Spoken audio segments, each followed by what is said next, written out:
El espectro de la dama.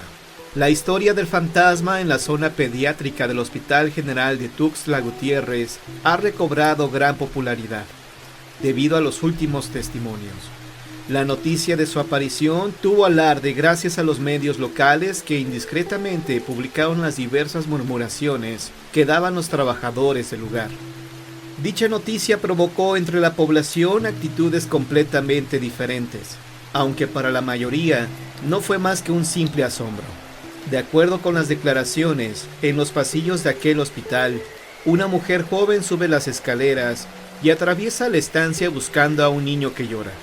La descripción de aquella mujer es la siguiente: es alta, embarazada y vestida con un camisón azul. Deambula durante la noche intentando encontrar, desde hace tanto tiempo, a un niño que claramente han escuchado que llora en determinado lugar. El recorrido de la madre incorpórea finaliza antes de que despunte el alba en una inexistente sala de incubadoras. Todavía en nuestros días no se ha podido esclarecer el suceso, aunque para los médicos y especialistas del hospital, aquella aparición sí tiene una explicación. 5 años atrás llegaron hasta la clínica 2 mujeres que estaban a punto de dar a luz. La primera se trataba de una indígena que deseaba tanto a su bebé, y la segunda era la hija de un acaudalado ganadero, de origen español, a quien le desagradaba la idea de que su hija se enamorara de su capataz. La joven había quedado embarazada, pero su padre, lejos de permitirles casarse, no solo corrió al joven, sino que también encerró a su hija hasta que llegara el día en que diera a luz al niño, a quien ya le tenía un lugar reservado en el orfanatorio. Aquella noche, ambos partos se complicaron y las 2 mujeres fallecieron, pero solo una pudo dar a luz. No obstante, a las pocas horas de haber nacido el bebé, también perdió la vida. La mujer era joven y aquel era su primer hijo, en el que había puesto toda la ilusión del mundo, ya que era el único fruto de su verdadero amor. Todas aquellas versiones pudieron concretarse cuando Antonio, el viejo guardia del hospital, relató su encuentro con la mujer. Hacía unas semanas que había escuchado hablar del tema, pero no le di importancia. Pero esa noche en especial el ambiente se tornó frío, más de lo normal. Entre otras cosas, mi función consistía en ir cerrando las ventanas de las oficinas y comprobar que ningún doctor hubiera dejado alguna luz encendida antes de abandonar el recinto. Tenía la costumbre de hacer la ronda a oscuras, tan solo alumbrándome con una linterna. En esos momentos pude notar claramente cómo el fax se encendió solo. Mi reacción fue simplemente apagarlo. Fue entonces cuando, paseando por la 3ª planta, y aún a oscuras, sentí como si algo se me echara encima.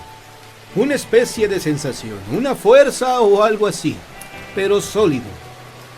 Al parecer aquella sensación no se conformó con pasar sobre de él, por lo que al parecer repitió lo mismo 2 veces más. Asustado por la experiencia, decidió bajar inmediatamente donde hubiera luz, a la última planta, e intentó tranquilizarse buscando una explicación que justificara su extraña vivencia.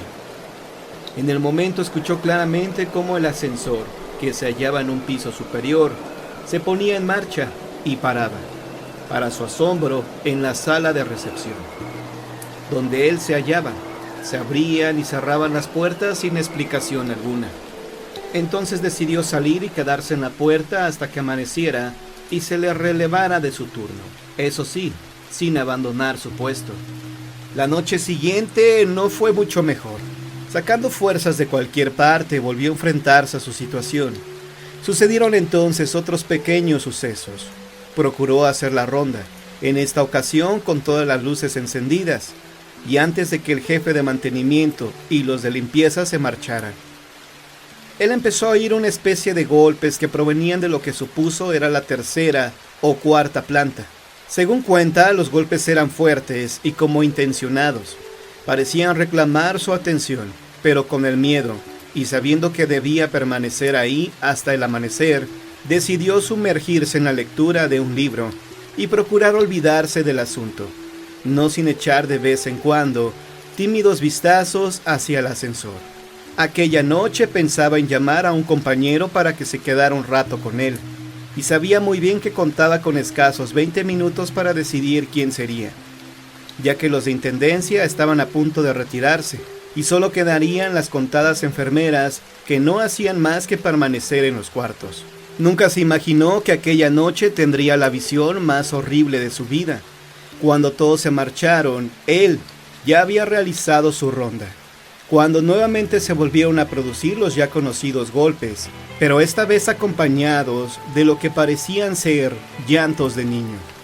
Su miedo ya fue considerable, pero no tanto como cuando vio deslizarse por las escaleras, momentos después, lo que parecía una sombra que se dirigía hacia él. Tenía el aspecto de una nube muy concentrada, pero el impacto fue tal cuando pudo mirar en aquella figura un rostro conocido. Se trataba ni más ni menos que de la hija del acaudalado ganadero, quien había fallecido 5 años atrás. Recuerda que se quedó paralizado, y aquella mujer no le dijo absolutamente nada, pero jura que en realidad se trataba de aquella mujer.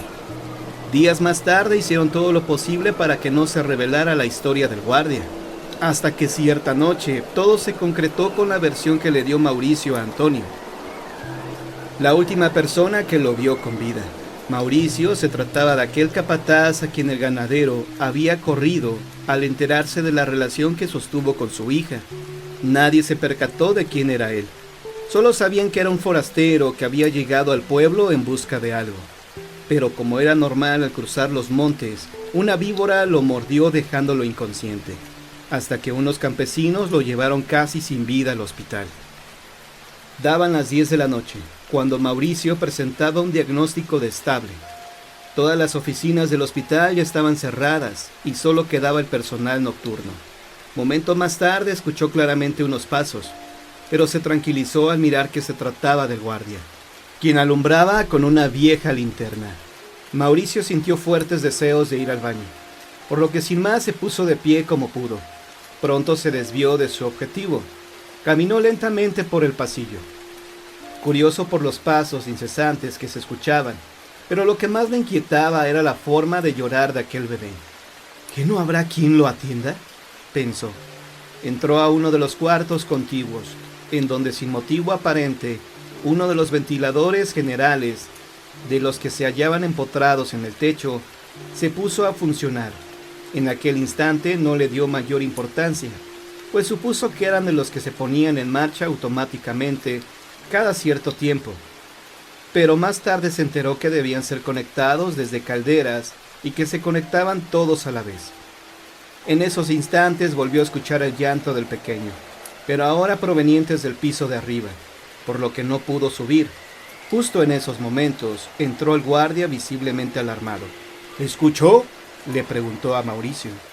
El joven no quiso darle razón y volvió su mirada hacia el piso, pero antes de que pudiera pensar en algo, el guardia le aconsejó que escuchara lo que escuchara, no siguiera los llantos del bebé, ya que se trataba de un fantasma que deambulaba por el hospital. Mauricio, quien además se caracterizaba por ser inquieto, pensó 2 veces en burlarse de aquel hombre, ya que su rostro le insinuaba que decía la verdad. Ambos regresaron a la habitación del joven y fue ahí donde el guardia le contó la historia, asegurando que él había visto el rostro de la mujer, quien se trataba de la hija del ganadero, quien había fallecido en el parto 5 años atrás. Al escuchar estas palabras, el joven lloró sin consuelo, confesando que él era el padre de aquel niño. El guardia confiesa que todo esto le dio bastante miedo, y que probablemente la mujer se le manifestara al joven, por lo que sin pensarlo 2 veces, se retiró de aquel cuarto. El viejo Antonio fue el único sorprendido al llegar la mañana, ya que encontraron el cuerpo de Mauricio sin vida, hecho que no pareció más trascendente, ya que el joven había estado a punto de fallecer debido a la mordedura de la serpiente. Don Antonio miró fijamente el cuerpo del joven, quien visiblemente mostraba rastros de que su pierna quedó totalmente paralizada. Cuando le confesó al doctor encargado el haber hablado con el muchacho por la noche, justo en el momento en que se escucharon los llantos del niño, el médico se sorprendió diciendo que necesitaba unas vacaciones, ya que no era posible que hubiera hablado con él. debido a que según los reportes clínicos había fallecido cerca de las 10 de la noche, situación que dejó enmudecido al viejo.